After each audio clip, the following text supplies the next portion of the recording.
Градоначалникот ја посети и приватната болница Плодност, каде во текот на новогодишната ноќ се родија две женски бебиња. Каја е родена во 2 часот по полноќ. Па добро, се опоравивме, среќни, со најубав новогодишен поклон. Ова ви е прво дете. За името се одлучивте? Се одлучивме Каја, ке се вика. Другото бебе е родено околу 3 часот. Во текот на ноќта, односно во раните утрински часови, на 1 јануарски ден во новата година, имаме две новородени женски дечиња. Едното бебе е на мајка од Битола, а другото на мајка од Злетово Пробиштип.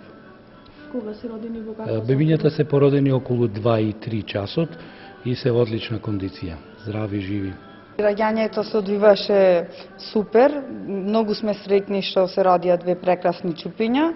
Едното е Каја, другото Мартина. Му пожелуваме среќа и успех понатамо во животот и воедно ги поздравуваме сите наши сограѓани, граѓаните на Република Македонија и му пожелуваме среќа, успех и многу берекет во новата година.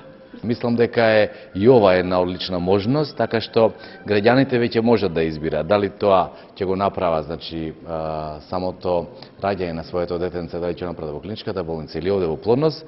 Сепак е тоа индивидуална одлука. Јас им посакувам на сите добро здравје, многу среќа, успеси во работата и се разбира докторите кои што се занимаваат со оваа работа да имаат многу работа и да ни носат многу дечиња на овој свет. Во болницата Плодност во 2012 година се родиле 300 бебиња.